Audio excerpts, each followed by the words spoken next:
All right, everyone. Just in the interest of time, we're gonna get started. We have more than 300 slides to get through in like 100 minutes. So 20 seconds per slide. That's all it'll take it. I'm Advit. Prateik. And we're just generally about climate modeling. So we're gonna go through, define the data sets, the tasks at hand, the old approaches that don't use neural networks, new approaches, as well as some of our own research and future directions. And then attendance code is at the very bottom. Yeah, it's on Brad_Prid. Yeah, hopefully that makes sense. All right, so we'll take it away from here. All right, yeah, so some of our contents. I think we can get started. The next slide. All right.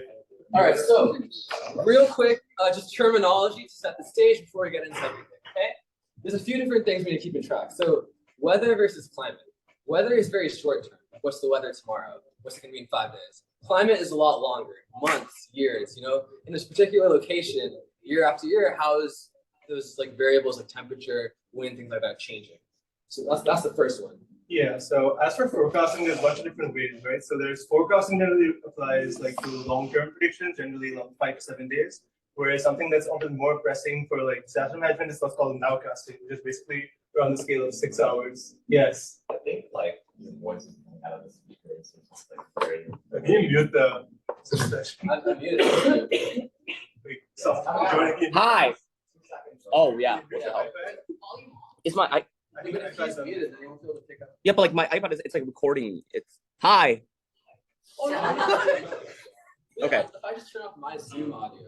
No, your Zoom audio is off, bro. No. Oh. I'm muted, No, like, turn my off the noise. Oh yeah. Oh yeah. Your speakers, yes. Yeah. Oh, okay. So I just turn off my Zoom. Oh god, this means you guys have other audio prepared, so you can't just turn off your audio normally. Yeah. Okay, that's really. Can you try talking? Hello. That comes We're good. through or no? We're good, yeah. We're good. Okay, cool. All right.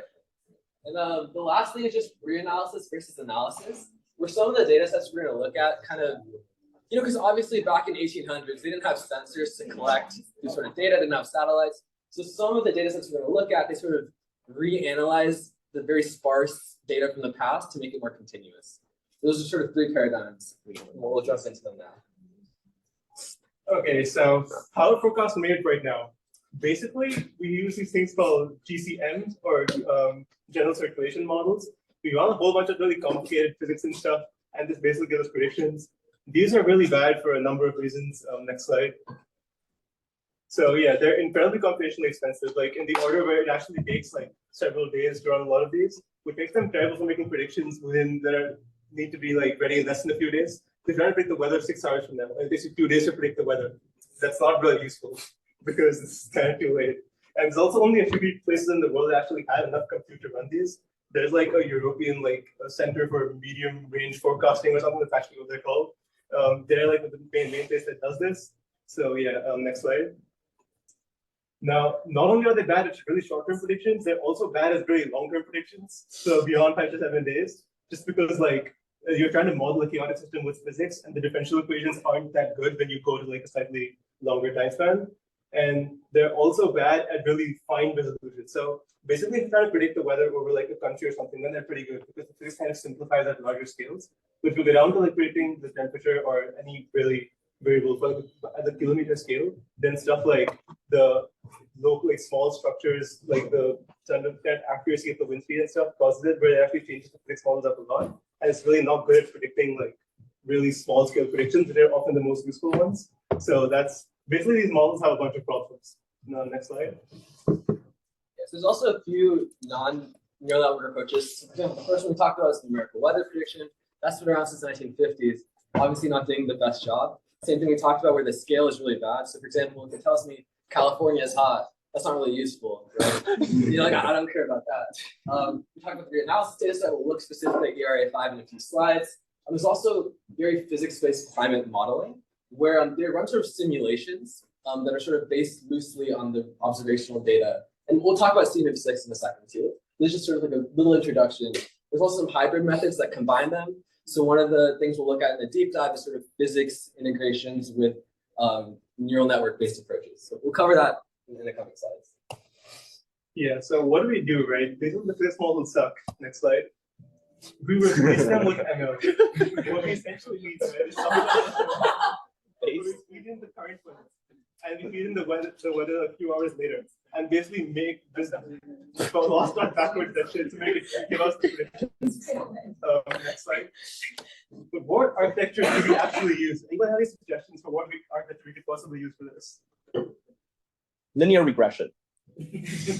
That is not as bad of an idea as you think. We'll get to that. Anyone else?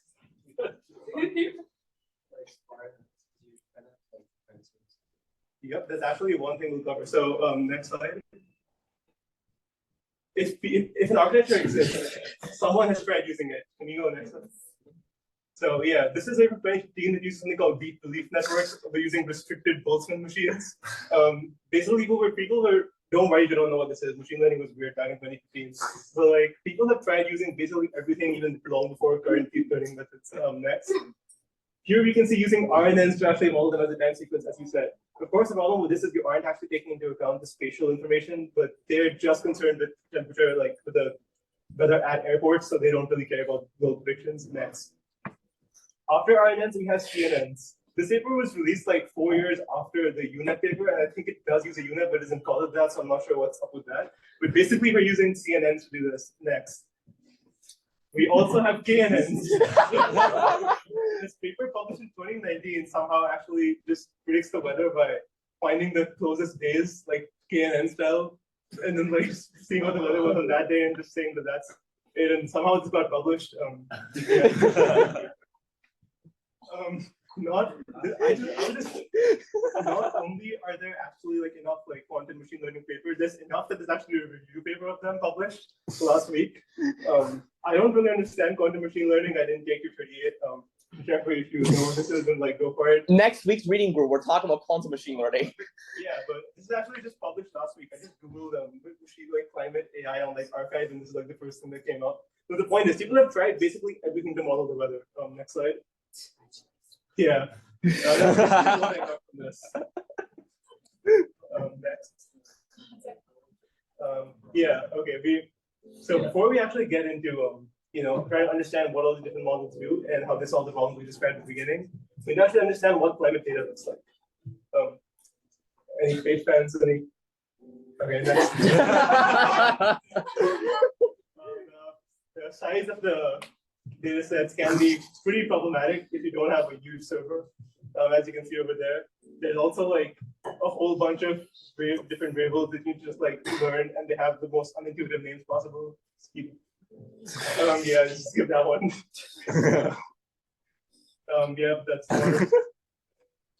Yeah, you're gonna get the Linux like out of memory thing very often working with climate data. That's NetCDF. These are possibly the worst file format ever invented, and they're the only thing that's used for climate data, like exclusively for some reason. And you often don't, when you go to these websites, they don't even like actually give you the data. You actually have to like add it to your card and buy it. So like, it's really annoying. Yeah. So basically, right? Yeah. Okay, so each time set, so the most like common way of modeling data is you basically model where each time set is like a map of the world. And the map of the world basically has some sort of a grid with some resolution, and each grid contains the value of that variable for that time. So for temperature, you basically have a 2D array where each position corresponds to some physical space on the map, and it contains the temperature of the at that place in the world, right? And we have roughly 40 years of high quality data, since before that satellite data wasn't really like good enough to get us high quality data. And even the current data we do have, like modern data today, is actually not just like the pure ground truth, because we don't have enough sensors and satellites everywhere. So we actually just have to take the samples we have and we just do like interpolation for the places we don't. So that makes it so that even like the best data sets are still kind of dependent on physics to some extent, because you still are using physics to do the interpolation. Yeah. There are a few other ways to represent this data as well. One thing that's important is elevation. So they have ways to sort of capture that. There's also things like the globe is not a flat rectangle, it's like a sphere. So you can capture it. Yeah. Back there. So Hot take though. Are we sure the other's not flat? I mean, I respect your viewpoints, but I don't know. All right, there's also very, very specific. So within a city, so this is like very, very downscaled, right? these resolutions, it's like great for like general things, but if I'm like within LA and I want to say, okay, this specific area is what temperature going to look like, there's a way to sort of get that with 3D point clouds. So we'll talk about all of these in each of the architectures we actually look like in these slides. Okay, so NetCDF files. For some reason, all climate data is stored in this one file format that it's just like has so many problems. Like as you can see over there, like if you the like forum for discussing NetCDF files has like no hate speech or police for some reason. Doing like a lot of operations requires you to like copy all your data, and like as you saw, these files can get to like 1 TB in size. The large variables less than 4 TB per record, even though like the files are 7 TB, there's no real compression. This is really just like the worst way. Like yesterday we were talking to a climate scientist about this, and like we spent like 20 minutes discussing how to do like a nested group by using this file format because it's just not possible like using the standard libraries. It's just more people ranting about NetCDF files and how it's just like made the entire field of climate science way more unapproachable for no reason. Why did they use this file format? I don't know, but like if you actually go to find data, then like this is the only thing that's there. So it's so stupid. Welcome to machine learning. If you try converting to CSV, it just gives you like a whole mess as well. It's not like straightforward. It's not really. When I did that.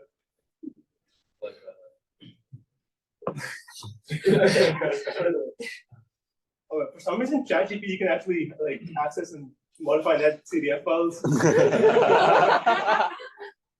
People were like, it was I don't know why. Okay, so Era 5.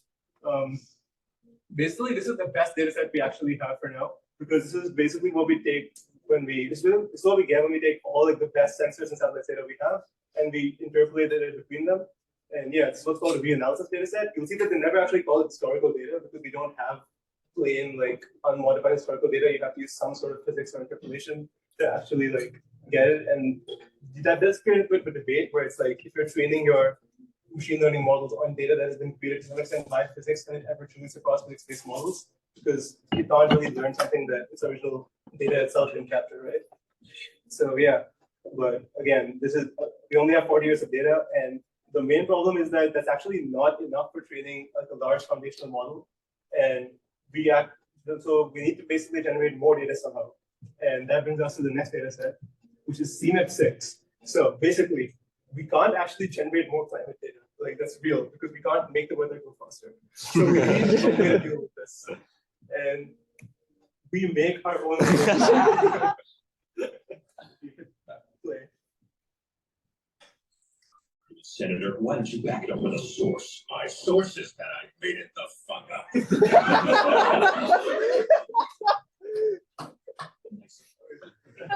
That's what CMIP 6 is. We basically just use a bunch of physics and we just create a bunch of fake climate data that didn't actually happen, but according to physics could have happened.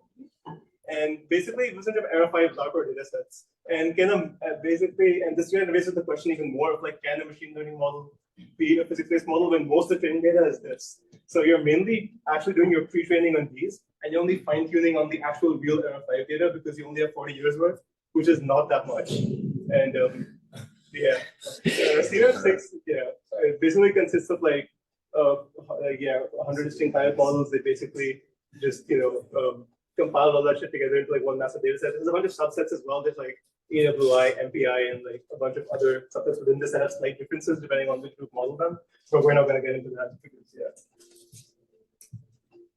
there's further ways like further specializations of VRI5 and CMIP 6 as well. So this is one called the Weather Bench.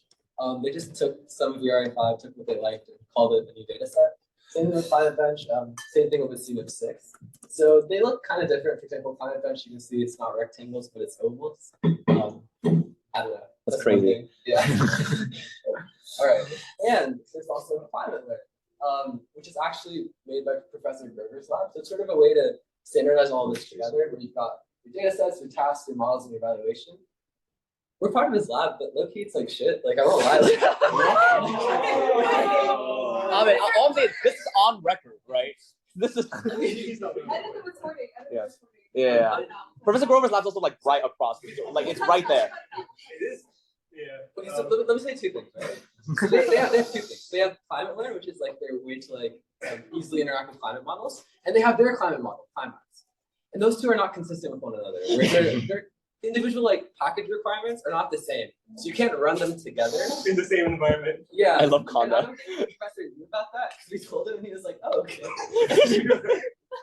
I don't know, but it's really cool though. Like in terms of the functionalities it does have, those the ones that work really well.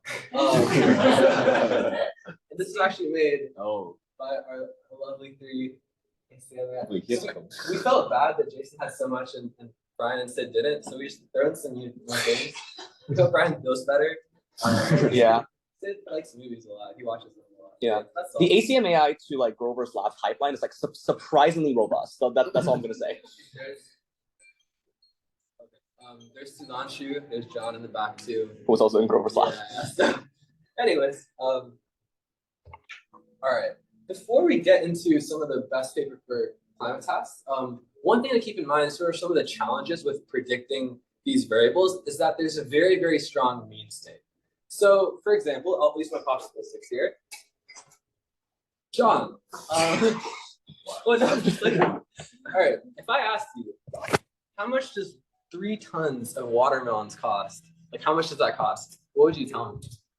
You have no fucking idea, right? What if I told you yesterday 3 tons of watermelon cost $2,000? What would you tell me they cost today? Would I pay you anything for that? No. All you did was tell me the mean state, right? If I tell someone, if my climate model tells you, hey, in summer it's going to be hot, winter it's going to be cold, so what? That's not adding any actual value, right? So there's a very, very strong mean state, and each of these papers we're going to look at has kind of a different way to deal or hopefully overcome that.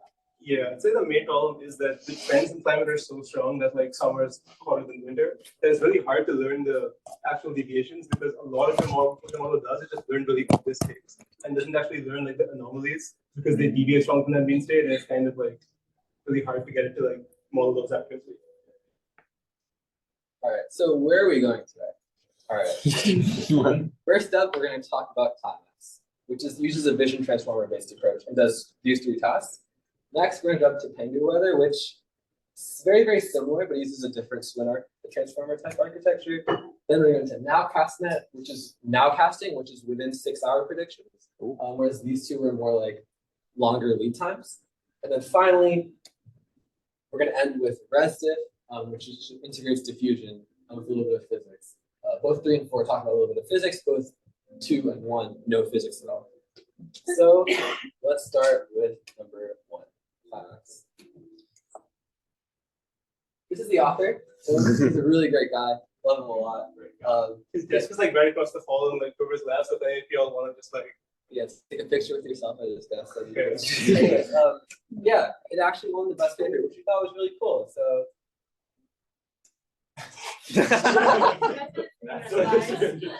oh, wait. There we go. We know you can animate that, but we didn't. So yeah. All right. Yeah. So. Okay, so yeah, basically physics-based models we just went over. Current ML models. So there are supervised models that do show some success, but most of them require a lot of labeled data, right? Which is a problem because, as I said, we don't have a lot of real data, and the fake data is like questionable. So basically, these don't generalize well outside the training distribution. So we train them on like we have a lot of good information from say like the US and China or something, but if you want to move to some other country where you don't have much data, it doesn't work very well. So we want to fix that problem as well. And in general, yeah, for zero-shot learning, we basically need some sort of a huge foundational model that we can fine-tune on any other place where we don't have much information, with just a few samples, right? So something like GPT or Clip that can be fine-tuned easily. And that's what Climax is trying to be. We're basically trying to like create some sort of a big foundational model where you can just feed it on a little bit of information about some place and you can fine-tune it really efficiently. So how many of you know what vision transformers were? Just like a show of hands. Okay, transformers. Okay, this is going to be a long presentation. Next slide. Next slide. Okay, so speed 1 advanced track workshop 4 very quickly right now.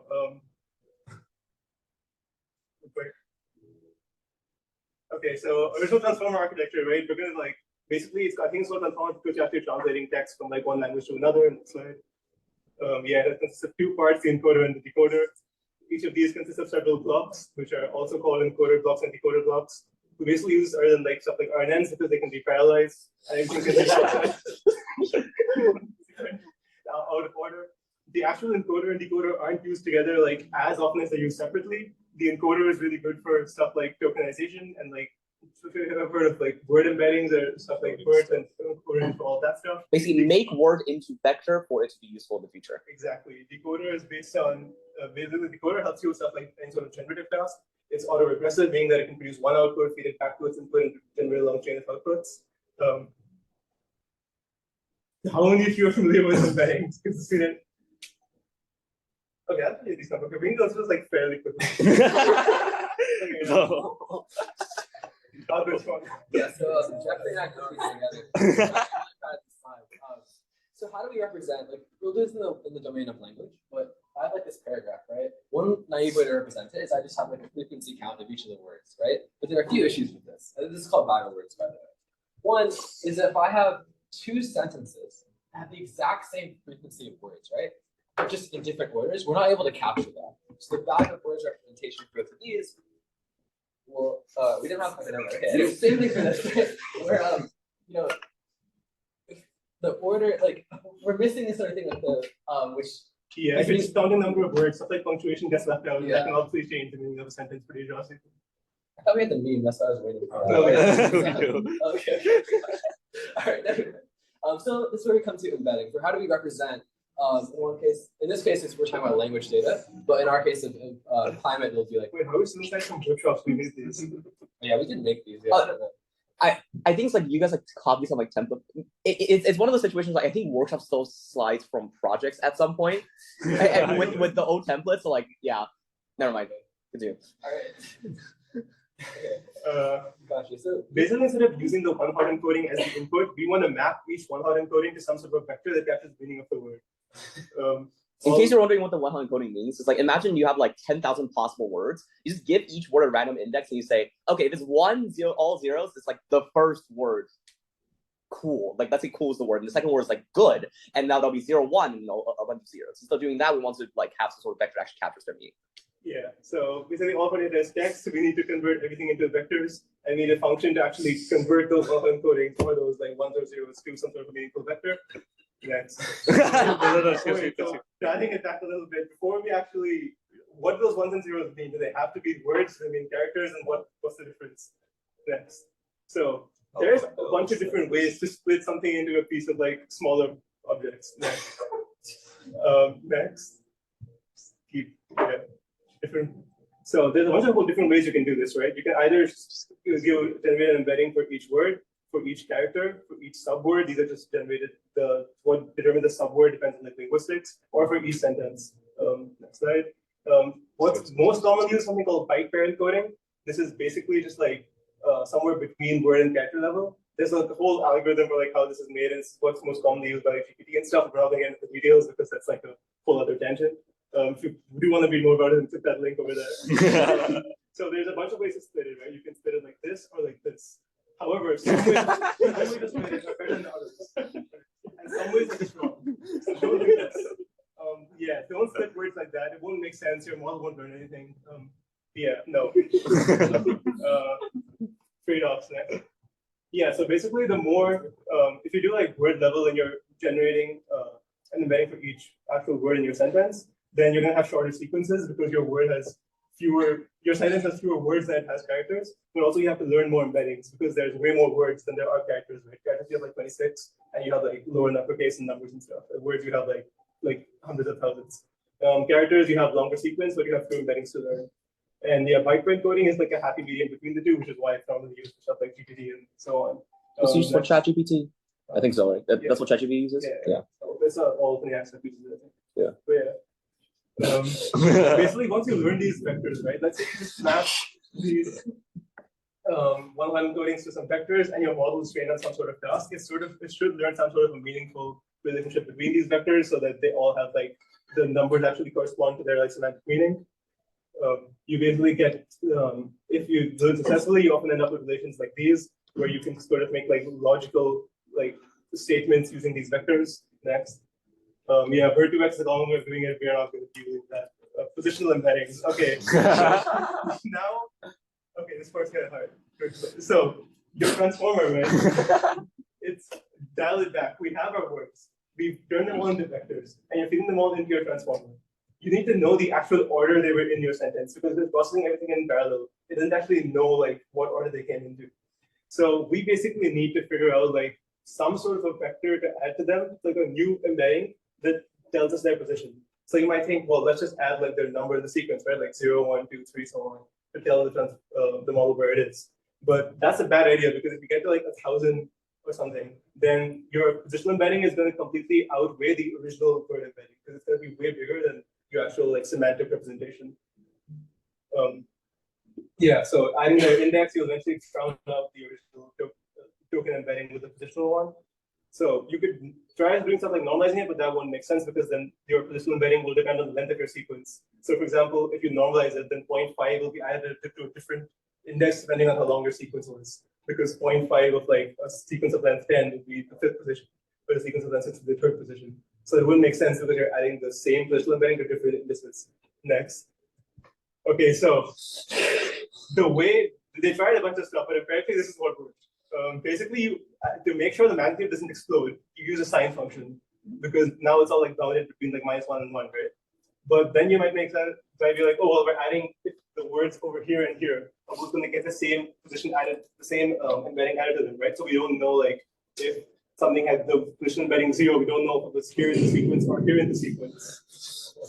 So the next slide. So this is what they came up with. Since we actually have multiple dimensions in our vector, if we just add a sine wave with a different wavelength for each one, then they actually never completely overlap. So now not only do we have like the entire positional embedding staying bounded, now it's like unique for each position. So this basically solves the problem. And the 2i and like dividing by 1,000 and stuff, 10,000 are just like empirical from the 2017 paper. But yeah.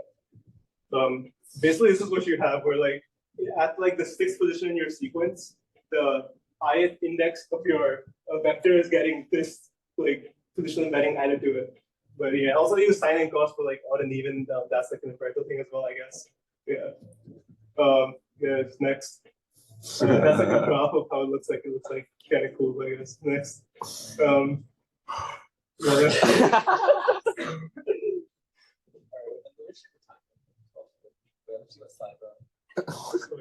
Just for time saying.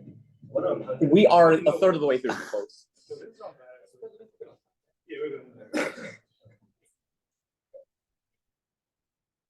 So then there's the question of also relevancy, right?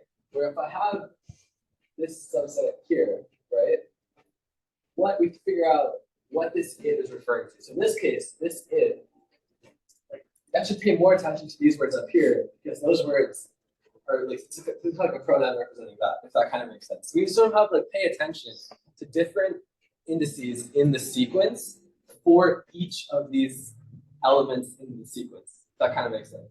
Yeah. So like it, for example, you can see what attention it's heavily weighted here, because that's, we know that that's what it's referring to. That kind of, so it has to learn that on its own, which is where self-attention comes into play. Yeah, and the way the machine learning network sort of like models this is that it has something called a self-attention there, which is basically where it replaces each embedding with a weighted sum of all the embeddings, but it gives higher weightage to the words that are relevant to that word. So for example, its embedding will get replaced by a weighted sum where like the animal has a really high weight because it refers to the animal. So basically now all your tokens are like seeing all of your other tokens and then sort of changing themselves to like reflect their meaning in the context of the entire sequence. Yeah, how do we determine these weights? Oh, we can speed through these. We don't need to like. So basically, we learned we have like 3 matrices that we learned: the query matrix, the key matrix, and the value matrix. Next, like. Yeah, as long as when we have the actual embeddings, right, those are our values. And we basically just look up the way we determine which embeddings are more like, consequential is that we basically look it up as and we give all of them key and we basically search it with our query. And you don't need to worry about how we figure out which values are. The machine network just backprops and figures them all out. But yeah.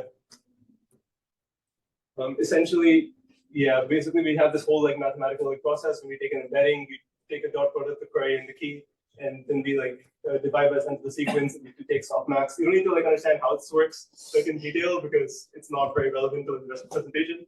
But yeah, this is basically how like self-attention works. Yeah, to summarize, basically we learn these three matrices and we take their cross product. We just figure out like the final weight at the end that relates like how much a word corresponds to another word. And we do this a whole bunch of times because what it turns out is that with different initializations, you actually learn a whole bunch of different features about your original thing. And then we sort of concatenate all of them at the end and aggregate them with like the near layer just to like reduce our size back down to what it should be. Okay, then yeah. Yeah, this is the details of all we just explained. Yeah. Yeah. If you remember all the way back, right? The transformer was an encoder and a decoder. Each of those had multiple like little encoder blocks, and what each of those blocks had was basically self-attention. The layer we just described, the whole like matrix multiplication like weighting process, and the regular like feed forward like linear layer. And we also have like layer norm and stuff in the middle, but that's like really relevant visualization techniques. But yeah, as you can see, we basically take our inputs and we add the official embedding, self-attention. We add the pre-self-attention layer back to it, normalize it with respect to the layer, feed forward, feed the process. This is basically what's happening inside each encoder block, and this just learns stuff really well in practice. But yeah, there aren't any dependencies between each of the different like word embeddings you're putting in, so you can do it in parallel, which makes the stuff really fast.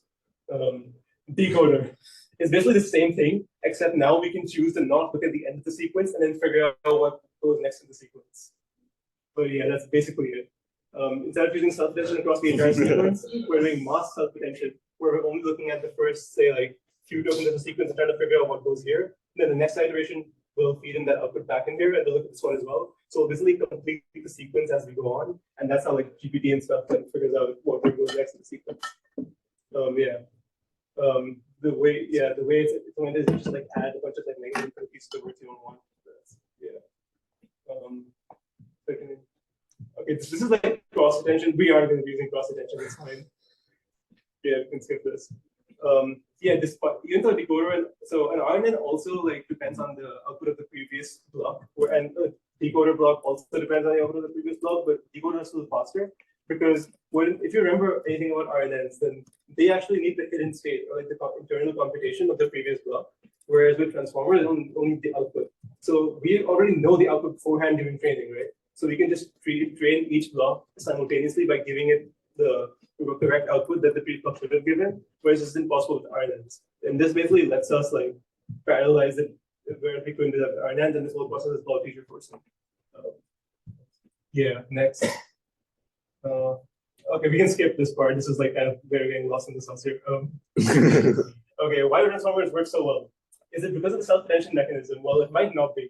So it turns out you can actually replace that attention with just like cooling, and it still does like pretty well. Which is we have a lot of questions about like why transformers actually work. This general architecture where you replace attention with just like whatever you want is called metaformer, and it turns out that basically attention is not the sole thing that's responsible for the performance of transformers. Like the general model of the basically with the ability to like look across tokens and see what's important is actually what's getting you the performance gain. Next. So yeah, ConvNet was basically a CNN based on ResNet, and vision transformers we'll get to soon are basically just transformers that work in images, and these things beat ConvNet, right? But ConvNext is a CNN that just like basically is structured more like a transformer without the self-attention, and it actually beats vision transformers in like really often. So basically, self-attention is not the most important part. It's actually just like this whole like architecture where you mix tokens and each token kind of look across the entire series. And also, this process is like really easy to optimize, which is also a big thing. Next, yeah, you can play that video really quickly with like why. Basically, it's very powerful in the forward pass because it's able to express very general computation as sort of something that looks like message passing. You have nodes, and they all store vectors, and these nodes get to basically look at each other and it's each other's vectors, and they get to communicate, and basically nodes get to broadcast, hey, I'm looking for certain things, and then other nodes get to broadcast, hey, these are the things I have. Those are the keys and the values. So it's not just attention. Yeah, exactly. Transformer is much more than just the attention component. It's got many pieces architectural that went into it. The residual connections, the way it's arranged. There's a multi-layer perceptron there, the way it's stacked, and so on. But basically, the message passing scheme where the nodes get to look at each other, decide what's interesting, and then update each other. And so I think when you get to the details of it, I think it's a very expressive function. So it can express lots of different types of algorithms in the overpass. Not only that, but the it's way like a much longer video, but in the interest of time, like, well, feel free to like watch the whole thing. There's a lot more stuff to cover in Transformers. So like Alibi is like you can basically the start of I explained about like signing cross, they don't do that anymore. It turns out it's a better way to do it. X-formers, you can basically speed up the computation a lot by like basically just using this other way of doing it. Yeah, we don't need to cover all of these, but basically there's like more stuff in Transformers. We'll also probably can have a whole reading group just about like the different Transformer modifications, but yeah. Yeah, so if that was super duper confusing, Advanced Track Workshop 4, we basically explained this but in twice this time, so to hopefully make this not as confusing. So yeah, we'll also probably have more of the to-dos implemented by then. Yeah. But yeah. Okay, that brings us to Vision Transformer, which is what Climax uses. So as you can see, right, basically we break our image into a bunch of like smaller images, and then we just pretend they're words. That's basically all. And the rest of it is just like Transformer. And this works really well. It actually beat content to like a really big like CNN. So you don't need to like mess around with like filters and kernels and shit. Just like break the image into small images and pretend they're words. Next. Yeah, why do we patch? Because doing self-attention across every single pixel would be like actual help. So we have to like kind of like use smaller images, and yeah. Patching one through.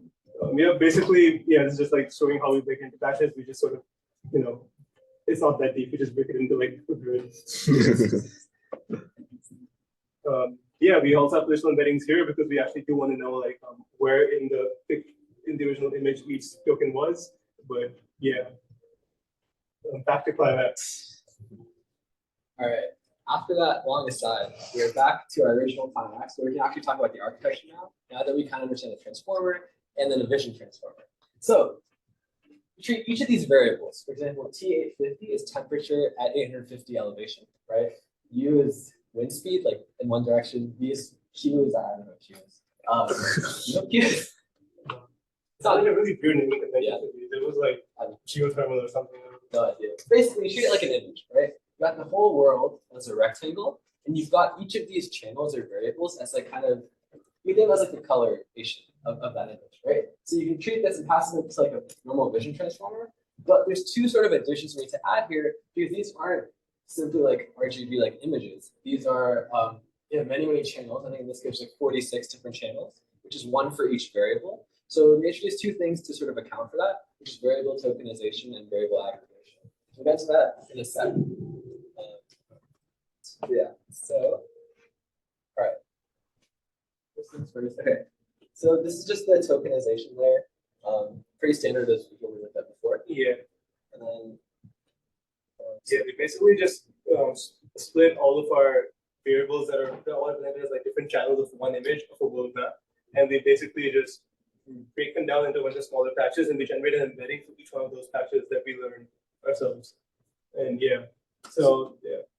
Yeah, so basically like the way the model actually works, you can give it any set of input variables. Where it's like, I could give it just temperature and ask it for temperature. I could give it temperature and wind speed and ask it to predict wind speed, right? So this is where there are two variable aggregation tokenization come into play, where it allows you to put in whatever variables you have available, not just like you have to put in this all the time, if that kind of makes sense. So that's why those sequences of excessive length come into play, because you could give it one variable, you could give it 46 variables. In the new version, they give it 82 variables.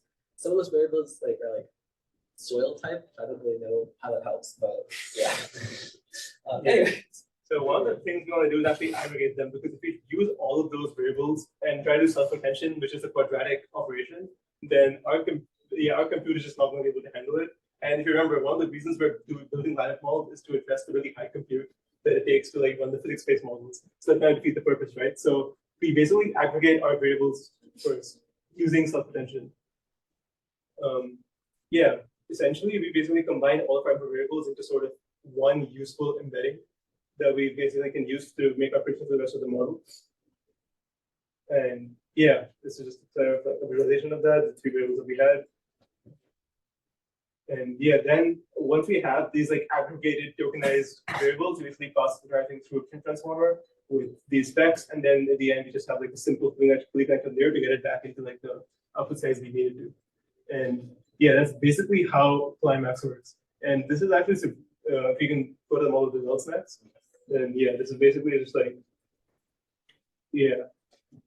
So here you can see, for example, this is the ground truth, what temperature actually looked like, I think 2017 January. This is kind of on us. We didn't do a good job visualizing it. The actual results are a lot better. We'll see that in the next slide. This is like, I think the third or fourth week when we started working with Climax, which is why we were running As you can see, like Antarctica is like kind of like dying. But, like, yeah. Yeah, and we talked about multi-headed attention too. So Climax uses 16 attention heads. So for each variable, which there are 25. There's a lot. Yeah. We also did like a bunch. There's also a bunch of other analyses where like you can see it matches the ground truth very, very well. Which one's the ground truth? That's a great question. I think. No, okay, blue is ground truth. Blue is ground truth. Okay. All right. So these are the actual temperature values, right? So that's okay, right? And then but there's some places where it's just like really bad. Like for example, this is the every 12 hours. What is the change in temperature in the Sahara Desert?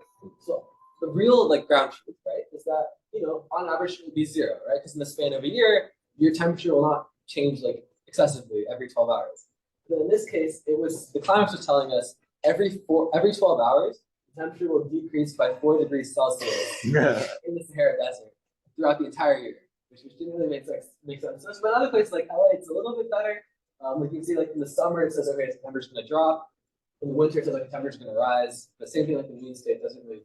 Yeah, it's kind of ties back to what we mentioned at the beginning, how it's really good at making global forecasts. Like on the large scale, it's all pretty accurate. But if you go down to like the kilometer scale or like regular cities, then the like global forecast models don't do as well. They do physics-based models really, but like that's when you have to deal with the other job, which is called downcasting, which is basically like simplifying these global forecast models down to like work on a particular like local area, and that's another problem that we're going to get into later on. So, yeah. For context, the resolution of Climax can either be 5.6 degrees or 1.4 degrees. What that translates to is roughly 100 kilometers by 100 kilometers. Yeah. Right, which is really bad, right? So when I say LA, I mean like 100 kilometer by 100 kilometers square. That happens to contain LA. Yeah, that's all that means, right? But we'll see with the final two papers if those go into a much finer resolution, which is 2 kilometers by 2 kilometers, and we'll explore how they actually get there. This is a video.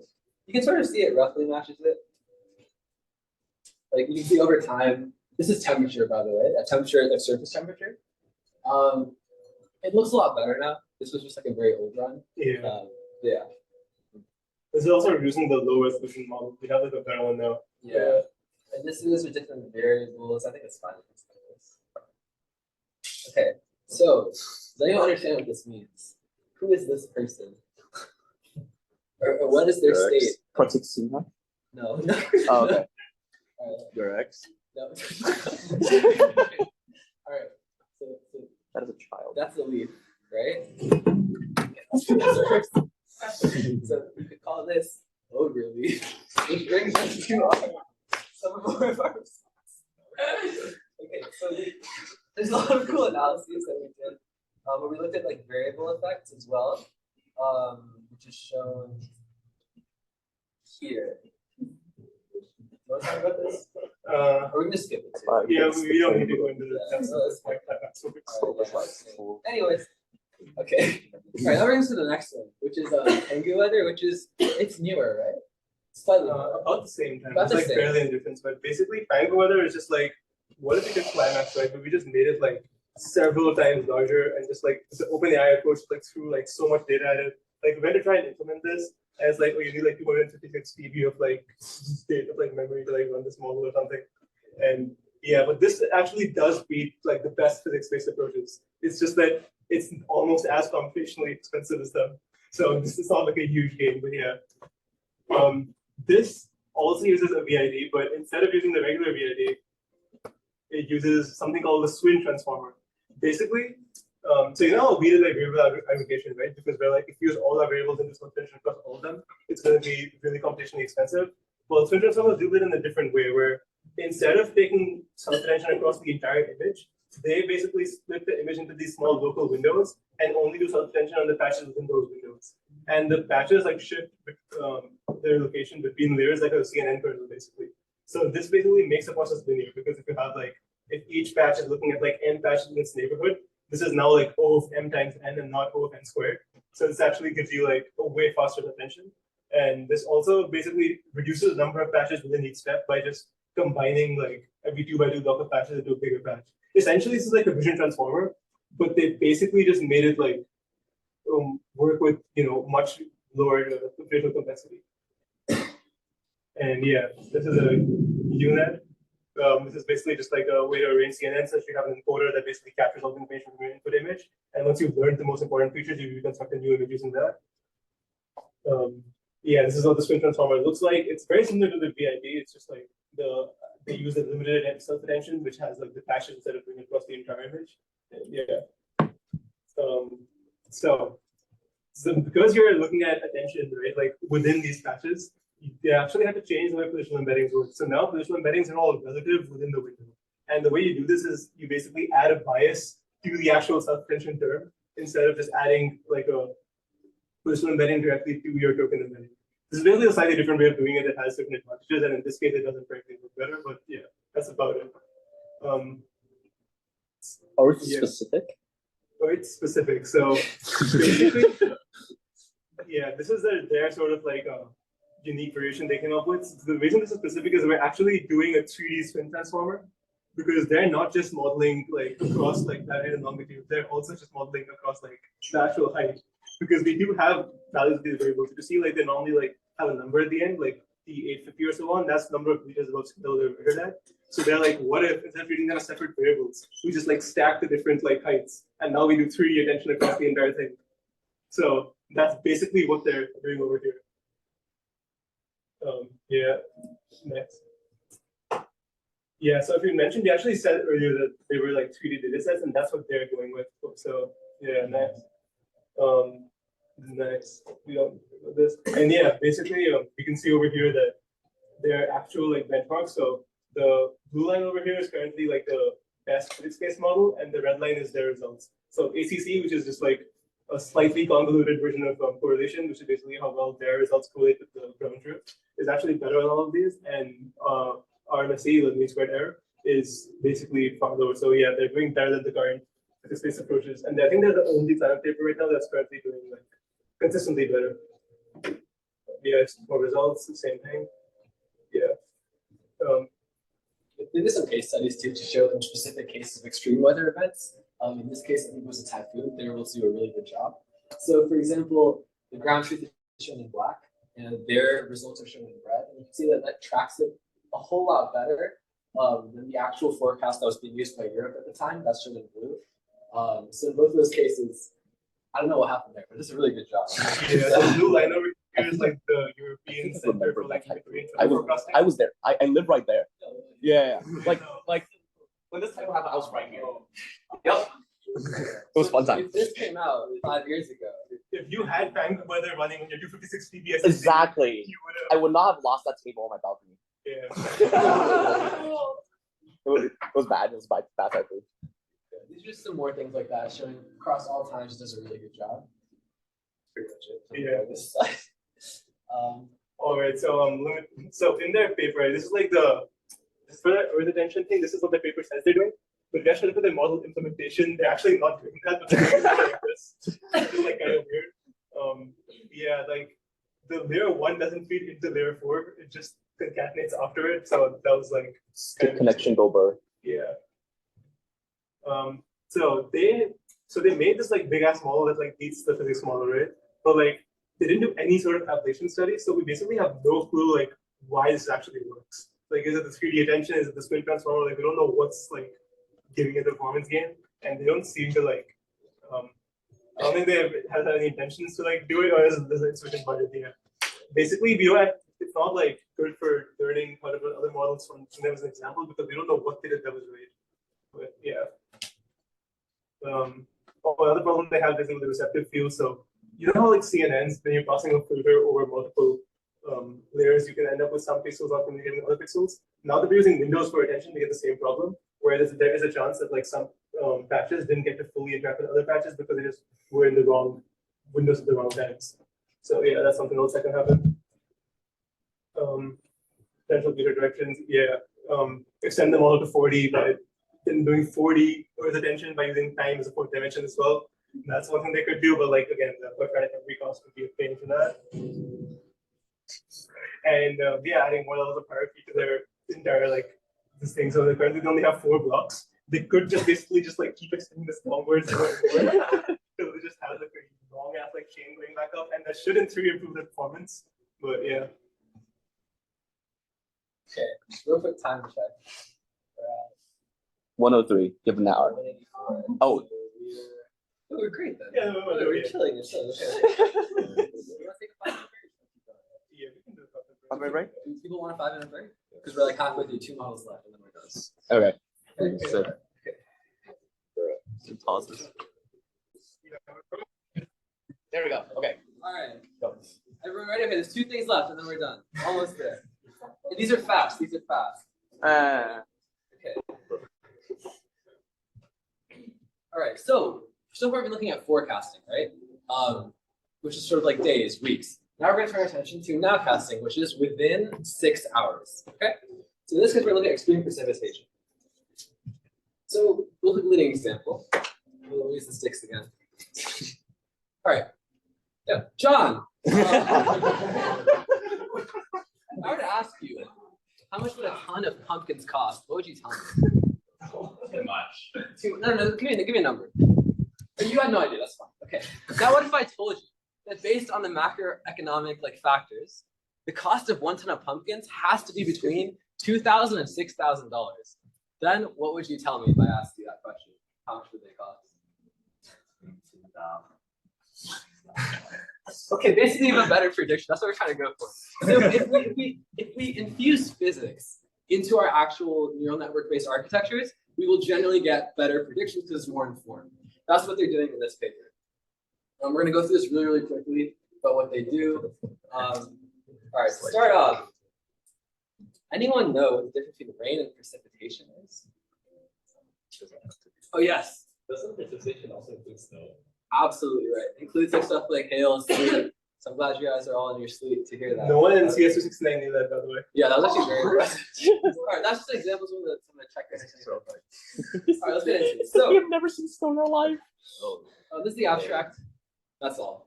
No, I'm just kidding. We got you guys. We got you guys. You ladies, all right. Okay, never mind. Okay. All right, so this is kind of what's going on. We're going to talk about loss of rain is really, really bad. So we need to get it with very, very high resolution, right? If you tell me in this 100 km by 100 km block it's going to rain, you know, what am I going to do with that, right? But if you tell me in this specific like area, like Westwood, these 2 blocks can be like drenched, you know, things like that, then I can actually make some actions to maybe hopefully save or inform people accordingly. So that's all that is. Now casting within 6 hours. Clifford's there because the guy who wrote that, his name's Clifford, so just a good way to remember that. Clifford's the dog, by the way. All right, next thing. These are some physics that they're going to infuse in some of the current limitations. So one thing is like dissipation, where it's like things just disappear. Like a cloud was there, and then the next time step it's not, which doesn't really happen, with some exceptions. So that's one thing. There's 2 other things, which is convection initiation and effective conservation. I'm gonna go out on a limb and say no one knows what that is, because I didn't either. So I guess for the thing, what the hell is going on? All right. So, next question. I didn't know where clouds come from, right? If I were to take this like rectangle straight up to like space, how would clouds get within this like bounding area? Any ideas? I think we should use the sticks again. Yes, of course, of course. There are no names in the sticks. It's just Just John. It's with replacement, that's why. Oh, he's like, Okay, we'll skip John for this. All right, Christoph. Condensation of water that was like previously Exactly. evaporated. Yeah, that's one half of it, where a new cloud can form. And the second half, which is a cloud can move in from somewhere else. All right, does that make sense to everyone? Okay, so physics-wise, you call these 2 things, right? all this means is a cloud forms. All this means is a cloud moved in from some other cell. Okay, that's all. All right. There's an equation to define that, and later they introduce a new paradigm that allows you to implement this in your neural. This is like a neural evolution operator. So we'll talk about that in a second. Other things to keep in mind is some of these variables. We'll talk about them a little bit more later. But this paper uses radar images of clouds. We'll talk about how that works as well in a second. We're gonna skip that. All right, keep going. They talk about what they actually introduce in this paper, which is two things, right? They've got a deterministic evolution network, which is kind of physics informed, and then they condition their sort of GAN that actually does the predictions using this physics. And since it's a GAN, you also get much higher resolution, where the physics just doesn't work at lower scales. And we'll go into that a little bit more. This is still just the abstract. Yeah, a bunch of other stuff. And then it beats everyone. And then, yeah. All right, next up, we got the background. So, precipitation is really, really bad, right? Beside all these things. We define extreme precipitation as above the 95th percentile. I don't know why they chose that. Like, I don't know, but they did. Basically, you can see, like, it's you could call it a reign of terror. Okay, anyway. Our radar echo. So what works is you shoot a radar, bounces back from the cloud, thus you can tell roughly what those patterns are. They do that at different angles to get different elevations. So that's sort of our data source. We talked about this before, numerical weather prediction. It's really, really bad because the physics is very limited, where you can't go beyond something called the mesoscale, which we'll define in a second. Essentially, just like the 20s to like 30s, 40s, like that kilometer range, which is not really useful to us. We want something like a convective scale, which is like a lot smaller, like sub 2 kilometer resolution. So we'll talk about how we go from here to here with our approach. Also, the lead times are really bad, which we want, like, we want increased lead times. These are just some definitions. Mesoscale just means like it's a lot higher scale, which isn't really helpful to us. Convective scale is very, very small, which we want. All right, these are some of the current approaches. They don't work. These are some of the reasons why. I think we'll just skip them though. This is the next best approach, which was made by DeepMind. It's called the deep federated model of radar. It works pretty well. Nothing physics related at all. It's not physics informed, nothing like that. It's purely data driven. And they've used one metric here that will come back, which is called the CSI, the critical success index. It kind of just tells you how good or how insightful your predictions are by looking at things like the false alarm ratio, the probability of detection. There's a lot of drawbacks with this though, because it's not physics informed. The example of this just means clouds like disappear, like huge clouds are just gone. The clouds just appear out of nowhere, which we don't really want. All right, and then so the paper says you need to add these physics things in there. All right, real quick check for understanding. All right, that's to match your terms, right? You have 3 terms up here, you're matching to the cards. Okay, should hopefully be. Actually, I don't know if it'll be straightforward because we did brush through it. But let's do the 6th again. Are you okay going again, John? All right. What do you think advection is? The first 3 letters have like the first 3 letters of your name, and it's maybe something to do. That's a great. All right, we'll come back to you. All right. Okay. Anyways, advection is that horizontal cloud movement, right? So in this case, that would be that. Absolutely right. Okay. Convection is clouds being formed, go up, right? Like the air rises. And this is just a measure for performance. That's all. Anyways, now we actually see the architecture. I think it's 120. Okay, so this is the architecture. All right, next up we got results. This is actually how it works. So we've got 2 things going on. You've got this new neural evolution operator, where instead of doing like you multiply weights, add a bias, they do something like physics-based, which we'll get into. And then here, they use that to condition their actual network with just the predictions. And then you can get all these benefits using this approach. So this is the overall architecture. We're going to skip through this. Basically, there's 2 networks we're talking about, right? Remember, one network, this is actually doing with predicting. This is conditioned on this other network that knows the physics. Okay, so that kind of makes sense. It's kind of like if I were to tell you, this is everything that's plausible based on the physics, or in the pumpkin case, based on economic factors. And then you make some predictions. It's a more informed prediction in a way. Yeah, let's skip this. Yeah, we'll skip this. So basically, they're just sort of going through what it actually does. This is meant to be like a much longer presentation, like an hour plus. But yeah. Anyways, all right. Actually, no, you can't. Okay, just kidding. 2 things to answer the next question. This physics-based network. Okay, the physics does not work at very small scales, right? Like 2 km scales. So the evolution network is stuck at a very high resolution. But that's not insightful to us. So we want a much fine-grained prediction on the scale of around 1 to 2 kilometers. Okay, that is one disconnect that a lot of other approaches that integrated physics and neural networks were unable to overcome. So going to our next question, can anyone tell me the 2 scales we've seen so far? There's this sort of 2 different types of scales, and our goal is to go from one scale to the other scale. One scale is not that useful to us, but it's limited by. We'll skip this too. It's 20 kilometers and 2 kilometers. Well, you said 100.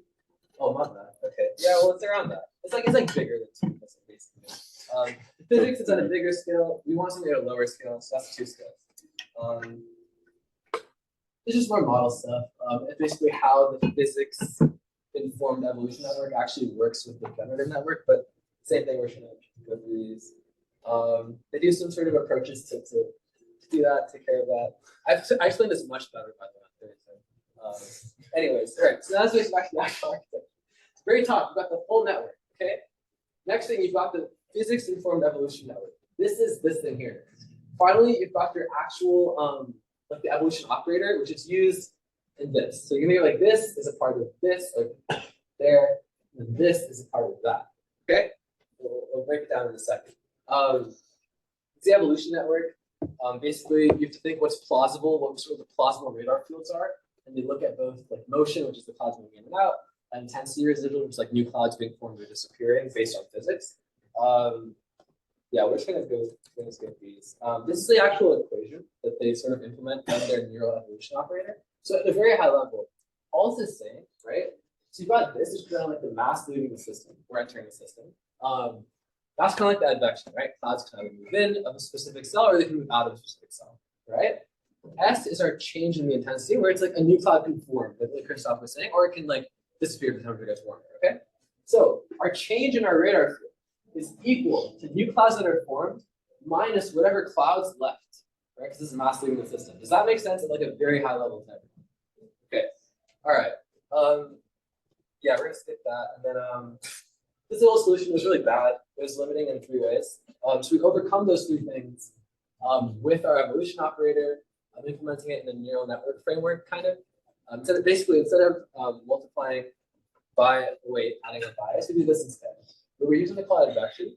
We take the velocity or like the motion field. So we've got this current radar field, right?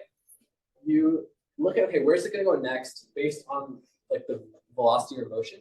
And then you add in, okay, now what are the new things that formed or disappeared? And that gives you the one at the next time step. Does that make sense? I've got these clouds, all right? First I say, okay, how are the clouds moving based on like wind and things like that? Next I say, okay, now what new clouds are formed or disappear? And that gives me the clouds at the next time step. Roughly makes sense? Okay, all right. There's a lot more math behind it. We should skip that for now. Yeah, this is how they train it. We've got 2 losses going on. We will skip these for now.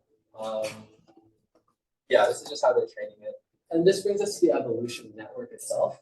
So this is our evolution operator we defined before, right? This is that physics-informed sort of step to get from current radar to the next radar, okay? And then this is actually where we're getting our motion fields and our changing residuals, which we're using to get the next step. In this case, we're predicting out 18 frames. Each frame is 10 minutes apart, so that gives us a 3-hour lead time, right? Because 18 times 10, 180 minutes, which is 3 hours, which doubles what DeepMind was able to do in their approach. I just talked about that. Basically, the 15 here means they sort of 18 frames. It was really funny. I asked someone this. First he said C. Then he said, no, I meant A. And then I felt really bad because there's only 1 answer choice left. But he did a good job. I think he understood. Anyway, all right, then we got our generative. So that was the evolution physics informed network. Okay. Now we are going to the actual network that does the predicting using the trained evolution network. So far, so good. Okay. Yeah, that's kind of what we talked about here. See the scale difference here we talked about? Where we're trying to go from 20 to 2, so we can multiply by 1/8. We're not going to get into the details of this right now. Yeah, same sort of thing. And then yes, so that's the overall architecture, right? I got our radar fields, right? This negative T0 to 0, what that means, so not just taking the current like variables and asking to pick the next one, which is what Climax did, but I'm taking I can take as many past ones as I want. So I can look at the temperature right now, 6 hours ago, and 12 hours ago, and use that to predict the temperature 6 hours from now, which I think intuitively would make it better.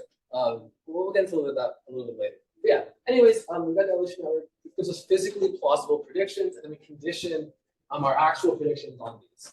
Right? That's very, very high level. This is really against where basically your goal is to confuse it when you give it a prediction. That's this block over here. Is this prediction real or is it fake? That's what you're training that to. That's just how the overall training works. But once again, we're not going to get too deep into that. This is another way here. And then one thing they do is in this data set, they pre-train on US data and they fine-tune on China. And then we see the results that it works pretty well on both, but they didn't test it on any other countries. So that's something that came up during discussion, but we'll see. Anyways, all right, let's finish the overall network. So anything we've learned so far. Okay. So doing like multiply ways out of bias, we use some physics-based operation to get from one step to the next. This is implemented here to give us a network that, given some cloud radars, can give you physically plausible predictions, albeit at like a really high scale, like 20-kilometer resolution, which isn't really helpful to us for what could happen next in future time steps. And we use this to scale it up somehow using this to give us the actual predictions, which are physically plausible because they're conditioned on this, and they're high resolution just because of the generative structure of our network. That's very 10,000 feet approach. So we're going to go through these real quick. We're going to skip this for sure. All right, methodology at the very, very end. So these are our contestants. I would not bet money on any of them, especially this one. That was really bad. Anyways, data sets, US and China. There's not too much data. We looked in the past, some of like climatic stuff that was trained from like 40, 50 years of data. These guys only use like 4 to 5 years of data, in phase 2, which worked well just because extreme precipitation, we'll get into that with important sampling. Actually, just kidding, that's already here. The important sampling is basically, we're trying to predict extreme precipitation, right? So we want our data set to more heavily represent that. So what they do is sort of just pick, this is extreme precipitation event, let's put it in there. Like they weight those events that are higher percentile in terms of precipitation higher. When they prepare their data set, it's a lot more coarser resolution, like a lot better resolution. For context, ENG weather and climax, their best they could do was 1.4 degrees. This is a lot better than that, right? Which is also why you can take it from 100 kilometers down to like 1 to 2 kilometer resolution. The math multiplied by 100, that works out there. Yeah, same thing. We've got our metrics. This we looked at before. We'll talk about it in a second. I'm sorry. No one was from the Midwest in that class. That's all. Anyways, yeah, that's all. We look at one case in a tornado. It does really, really well. So this is the exact region we're looking at. You can see here. Look at it this way, right? Okay. This is the ground truth, right? This is us. Looks really good. Okay. Let's look at DeepMind. What's going on here? It's predicting these clouds that came out of nowhere. It looks very bloated, right? These clouds came out of nowhere, which messes up the overall prediction, right? It's just like a lot of math here. The reason for that is it's not physics informed. So it can just like predict a cloud popped up, even though there's no physics to actually support the fact that these many clouds could pop up in a short amount of time. If that makes sense. This one kind of degrades really badly. It keeps up the first time, but just based on the way it's implemented, after 1 hour it gets really shit. This one tells us absolutely nothing. There's nothing you can do with that data. But this is actually what was being used in China up to that point. I guess, I don't know. But anyways, yeah, just some more results. It does really, really well. It actually does a lot better with higher rainfall. So this is millimeters per hour.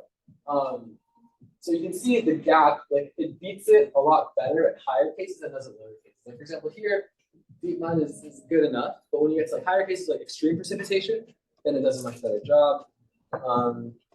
Yeah, same thing in China, does a really good job. Yeah, great job, really bad, really good. And then same thing, a lot better at higher precipitation.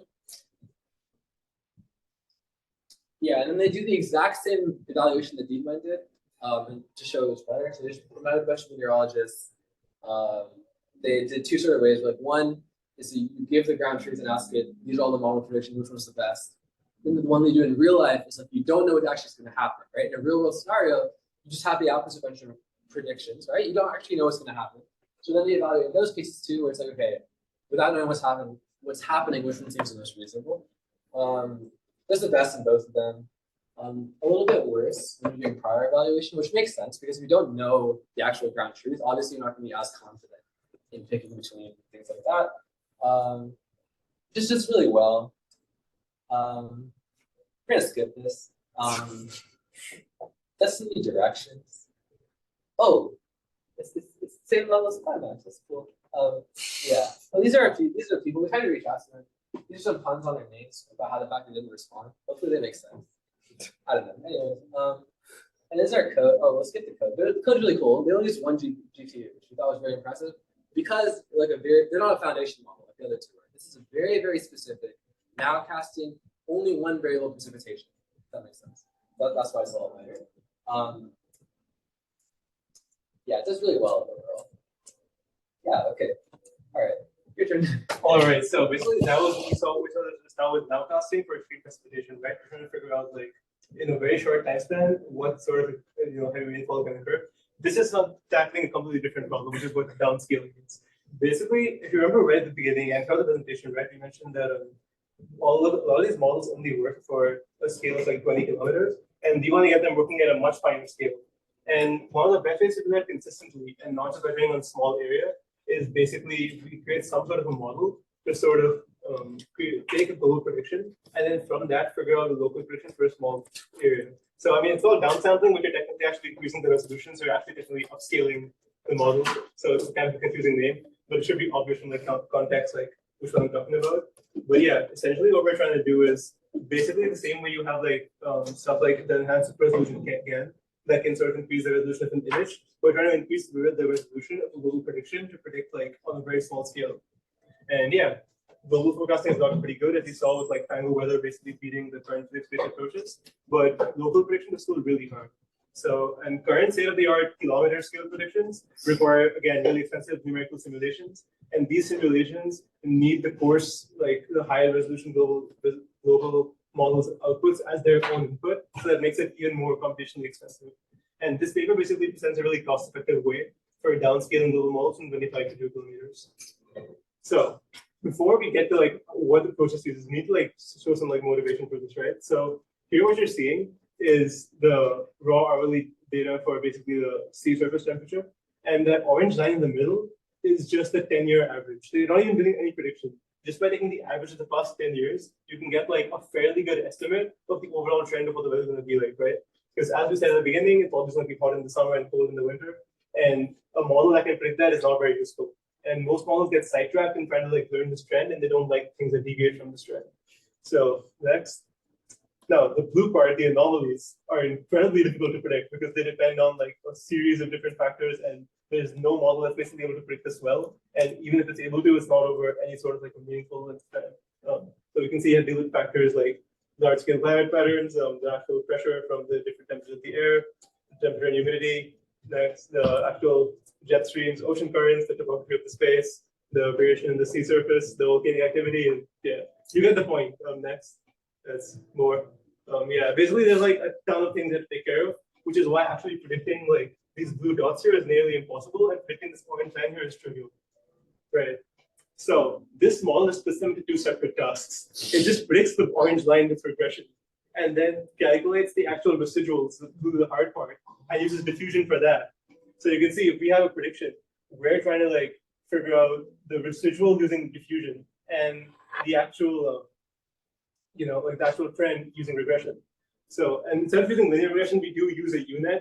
That also seems like overkill since just taking the average of the last 10 years was enough, but it maybe would have been like hard to publish like this at the of the last 10 years. Yeah, next. Okay, so this, according to the authors, this approach does take care of downscaling uncertainty. It manages to deal with the large resolution ratio, and it manages to, the diffusion model is successfully able to deal with different physics at different scales. So for example, if you use like a physics-based like GCM to make very like kilometer scale predictions, then like just like a building that was put up there could like completely mess up the predictions, right? Because you need like such a fine level of detail that the physics models just aren't able to capture. And this also predicts channels that are not in the input data. So let's say you only have like temperature and you're trying to predict something like wind speed. With diffusion, you can do that, because you cannot do that with physics model. So yeah. What? Okay, yeah. So, Okay, should I? Yeah, you wanna? Sure. Okay. So this is my area of research. This is why I'm like, hey, what if I presented this part? So, who here has heard of diffusion models? Here's on hands, right? Who here knows how it works? Exactly. That's why I'm here. So, screw these slides. I have my own slides for these right over here. There's like have you guys seen like the iceberg meme, like this deeper and deeper? For diffusion models, like the top layer of that iceberg is like it's a network that's gotten so good at iterative denoising that it can just iteratively denoise a completely noisy image, like imagine just pure noise, to generate an image. That's like the most high level way of understanding it.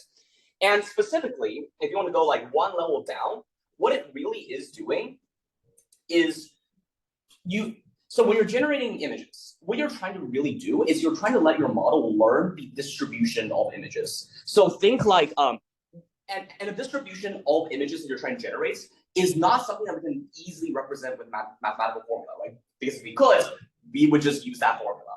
So instead, we're trying to either model that distribution with the neural network model, or try to get to that distribution somehow. With past like generative models, we're trying to kind of like model that distribution directly, but the diffusion model does something slightly different. What it's trying to do is it's saying we have some really complex distribution here. It doesn't just have to be images, but we're talking about images here specifically. There's this really complex distribution that we can't really represent exactly. However, we have another distribution, such as the normal distribution. Has everyone here heard of the normal distribution? Yeah. Such as the normal distribution, that is really easy to sample. We know how to represent it mathematically, and we know how to like sample from it, right? Let's learn a neural network function that is able to map from here to here. That's all it does. It takes in an input from the normal distribution and maps it iteratively, aka it's a differential equation solver, right? Because we can map, like model the path from here to here as a differential equation. It tries to map this distribution to our image distribution. And it does so, and visually what that looks like is we're iteratively denoising, because we're going from a noisy normal distribution, slowly moving to the image distribution. And the way diffusion models are trained because of this is it basically says, all right, when I'm training, I have an image. Add a bunch of noise to that image, right? Some amount of noise, and the model knows how much noise we've added to it with something called time step. It's a completely different time step from like actual like climate prediction. It's just a thing that we use.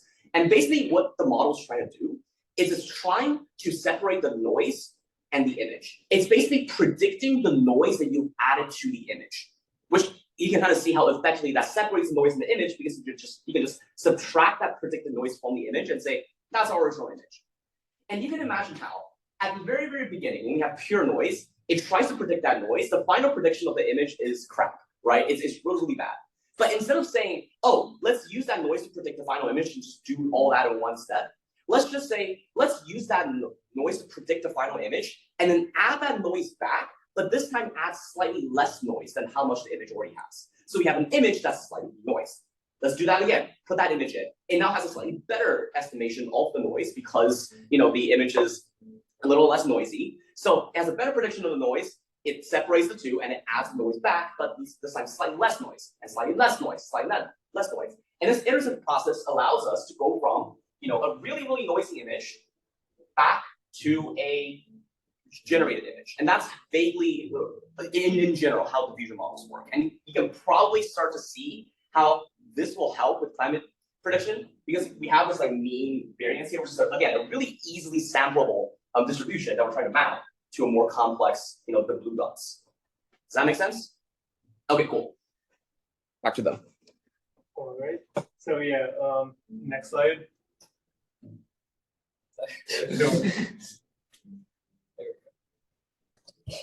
Right. So basically, as you can see, right, everything Jordan said works for images. And if you take our climate data, we always have a bunch of maps with a bunch of numbers on them.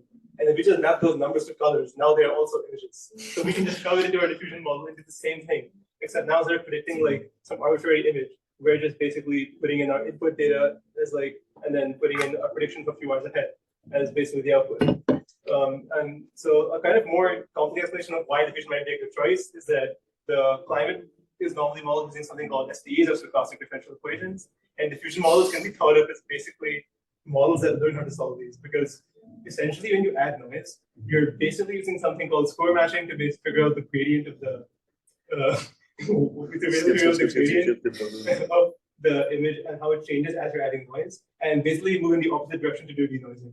So yeah, it kind of like makes sense to like use this because they both have like diffusion models processes analogous to how climate does work. If you want to know more, ENG Reading Group. I'm going to be talking all about diffusion models. Yeah, this particular framework is something called elucidated diffusion models, which requires even more math to understand. So like, if you want to read this paper, then go for it. But yeah, it can be a bit hard. Short story is when we're solving the diffusion model, we're saying, oh, we're denoising. You can model that process as, oh, that's just the Newton solver. If you guys have done differential equations before, it's just like, oh, let's predict the current gradient of like what's the change that we need to get from there, and just take a step. We take a step. We take a step.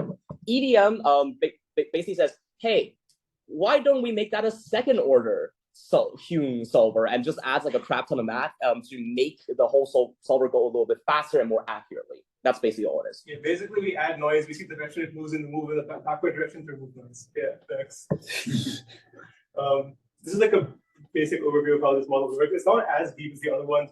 Once you understand diffusion, you have basically understood like what this model is doing. Yeah, on the bottom left there we have a UNet. As you can see, we have like the encoder-decoder architecture, where we basically try to learn a bunch of features and then trying to basically map those features back out, which you probably could do with just the encoder since you're just doing regression. But yeah, and then we have basically just the same thing that Jordan just explained over here, where you have the forward and backward process for basically optimizing the diffusion model by adding a bunch of noise. And yeah, the point is that you can see this. Oh, all the data is from Taiwan, by the way, because like this model was trained over like a very small area over Taiwan. And yeah, basically we just take the global prediction for one small area. We figure out the mean of that prediction for an even smaller area within, so like a 2 kilometer scale. Then we use diffusion to basically map that global prediction to some sort of like the actual like values of that variable to that smaller area. And yeah, that's basically how this works. Next. So yeah, the results in this thing. Yeah, so from the results of this, we can basically see that it actually has learned the physics really well. It captures intensity of typhoon winds and stuff, and we see from a bunch of other, we see a lot of signs that it's indicative that it successfully learned the physics relationships. So as you mentioned earlier, that like in DeepMind's model, you see like clouds disappearing randomly, but stuff like that is really rare. It's incredibly efficient. It learned from only 4 years of data, and it was 60 times faster and 100 times more energy efficient than the WRF, which is currently what's being used in Taiwan for weather prediction. So next. Yeah, there's some graphs. You can basically see that like compared to the target and as well compared to the actual ERA5 like data, which is the actual like ground truth that it was using, it's basically doing a fairly good job. Next. Yeah, there's just like kind of more details about the results. Next. So these are basically the predictions that it made on the actual radar. But yeah, this is just more results. There's a case study on a cold front. That's all. Yeah. We can see here that like if you look at ERA5, which is the actual ground truth, right? And you see ResDiff is the second one and WRF is the third one, you can see that like ResDiff is basically looks like visibly indistinguishable from WRF, which is incredibly like great because it's like 60 times faster and 100 times more energy efficient. Neither of them are that close to the actual ground truth ERA5. Which if you're going to be wrong, you might as well be quick about it. So, so it does still keep the model in that regard. Next, yeah, you can consistently see that like it might deviate from ERA5, but it does keep up with all the other models despite being way more efficient because running diffusion is way easier than running like the physics equations that take several days to run and can only run in a few places in the world. Next, yeah, that's basically a bunch more plots like this, I think. Yeah. So, 142. Good on time. Yeah. What did we learn today? Climate ML is a very, very broad field. There's a lot of different types of like data, and we say data because we look at some of them are not actually data because we didn't have data from back then. Some of them was like reanalysis, simulation, things like that. A lot of things going on there. There's a bunch of different tasks within climate. You predict it, maybe like climate forecasting, where it's like years. Weather forecasting, maybe a few days or weeks. Nowcasting, which is a few hours, right? Downscaling, which Prateik was talking about. We're going from like one resolution to another resolution. We talked about a bunch of different climate models as well. We talked about the old ways of doing it, which are non-NM, so numerical models, physics-based. these we didn't actually talk about, but they're just like other climate simulations. Basically, within CMIP 6, you know, I mentioned they have like 100 different models and 49 different agencies. So these are just like different data sets that are like slightly different depending on which agency conducted like the modeling, because they all have like some like I don't know philosophical differences in how to like do the modeling, but yeah.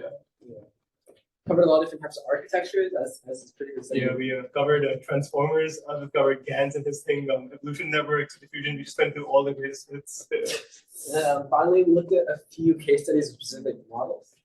We started with climax, then Topanga weather, nowcasting, and then finally we ended with the express. So, is there before we get into our like final few words, any questions so far?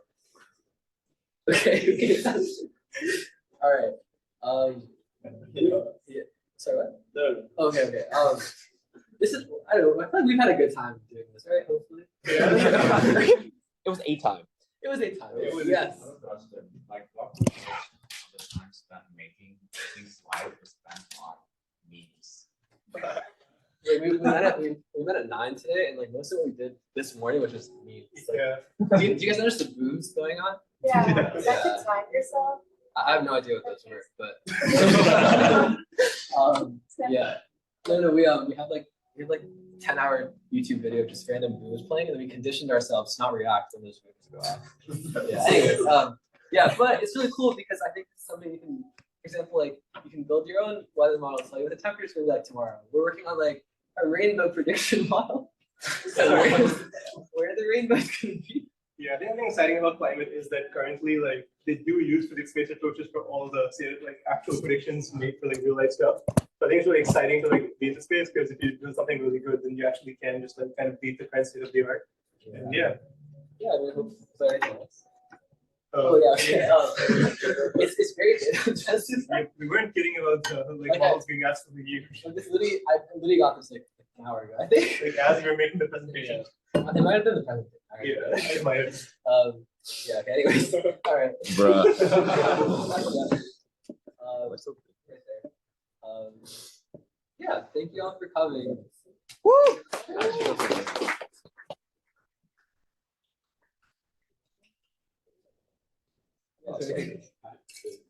All right. Yeah, you're right. There were no names on here. Yeah, that's all. But I like to think there was John. Yeah. No, there were names, but like there were other people's names. Like Margaret's on here, for example. I mean, the moment you took John through the fork, Oh, I was like, oh yeah, there's no way. Yeah. it's still John. So, is this accurate to say it's like foundation models are not really taking off? Like, Oh, definitely. all the best models are like single application, right? Let me say something. So Climax, right, won best paper. Okay. We spent 6 months maybe with an actual climate scientist too, and like we still don't know if it's good or not. If that makes sense. Like there's some things where it's like complete shit, and there's some things where like kind of does okay. Like I don't know. There's a lot of. Does it need like random? I mean, do you mean like just like, the main state? Wait, so when you do a foundation model, you make a completion foundation model and you fine tune it on your downstream. So have you tried comparing what the difference is between taking Climax as your backbone preaching model and fine tuning it on your downstream tasks versus taking the exact same architecture that's randomly initialized weights? What is the gap in performance? Oh yeah. The fine-tuned version is actually worse. Yeah, it was actually really fun. So we fine-tuned it for 6-hour predictions globally, and we compared what? versus the non. Okay, so there's two We things. trained on CMIP 6, which is like the actual like simulation data, did better than fine-tuned on a randomly initialized vector or a network initialized with Climax? Weights. Okay, so this Climax, just the architecture, not trained on anything.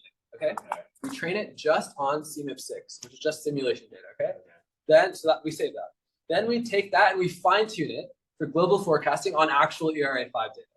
Right, we run both of those. The fine tuned version did worse. Worse than what? Than the other one, the one that was just like the one that wasn't fine-tuned. yeah. The one that wasn't pre-trained. But we've had. What do you mean that wasn't? Oh no, is there a version that's trained on Era 5 without being pre-trained on CMIP 6? Yeah, no, I don't think we've ever run that. Right, because the whole point, the whole point of the foundation model is you're trying to say that pre-training is benefiting the downstream fine tuning. So the correct comparison would be you compare compare the model that's pre-trained and then fine-tune on your downstream task with the same architecture that's not pre-trained, so random initialized rate, and then just fine-tune with that same data, right? I think by the time we started working on it, this is taken for granted that the model is better because we went straight to fine-tuning analysis. So I'm guessing they did run that experiment at some point before this published. But I don't think we didn't run that ourselves. There's no point in using foundation models, right? That is true. And But you're patient for no reason. do we have the untrained version complete that's fine-tuned on Skyra 5 without CNF6 ever? Yeah, we probably We have had a that. great time though. That's what matters. It's probably lying somewhere on the server. We'll find it. Yeah. How about it? Yo. All right. Anything else you want to say? Okay. All right. Well, that was that. Come next week for Jeffrey's. I'm not starting. I put all mine last time. Yeah. Is there anything you want to say? No, that's about it. Yeah. Wait, one more question. Yes. Wait, earlier in the presentation, we had a slide that said GPT-4 can read PDF files. Yes. Yeah. Can it actually, did you verify that claim? Like, have you tried it? Does it actually work for real? I haven't tried it myself, but just like when I've seen that capability online, and I don't even have like the paid GPT-4 membership. So Okay. give it. Wait, our lab has a subsidized API access. Wait, what? So like, Wait, how do you get it? DM Grover on Slack. How do that? Yeah, he has to add you to the, so we have subsidized API access. So I've been like using GPT-4 like for some of our work for like, I don't have to pay it. It's like the department, or actually our lab pays for it, but it goes to the department. Okay, I remember Grover posted on the Slack when like someone tweeted that it could use NetCDF files, but that was after we'd already done our work with NetCDF files. So that was really unfortunate. Basic moral of the story is that we're working hard, we're having fun. We have a lot of work to do though. It's not the most rigorous analysis, but we're getting there. We're getting there. But you should definitely do the foundation model. Like, We have like a long list of to-dos. I thought there's no way Doug has already done that. Like, We can done say- it. Otherwise, there would have been no. Yeah, because I don't think they published it without doing that. We can think about this like offline because I don't want to keep everyone here for no reason talking There's about. another question there. Oh yes. How do you like structure a 300 slide presentation? Like how do you develop that? So there were 6 different presentations. Piece them all together. Okay. Yeah. For example, Nowcastnet, you can tell just visually too. That was another presentation. If some of the slides were from other things, we kind of stitched it together, went through it a few times, added whatever was necessary. Yeah, the transformer stuff was all from like a presentation I made for Advanced Rack last year or like earlier. And yeah, some of the slides for embeddings were all made to explain like embeddings to the people in projects and the LP stuff. The last part about ResDiff, I'm supposed to be presenting in CSS69 on Tuesday. So that's, yeah, we can like try one for the yeah. Did it work okay though? Yeah, I mean, Okay. in fact, I was so like, there's so much information that I don't think I realized that the science changed much. Yeah. Oh, really? Okay. Like sometimes, like you can distract us from that, like just talking. Yeah. That's fair. After you have like attended more ACM AI things, you'll realize that we do reuse slides, and you'll start seeing it's like, wait, I've seen this before. I mean, if it's good, if it's good, why wouldn't you reuse it? It's true. You know, like, Real. Yeah. If anyone wants any stickers, we have stickers. All right. All right. Thanks for coming. Woo.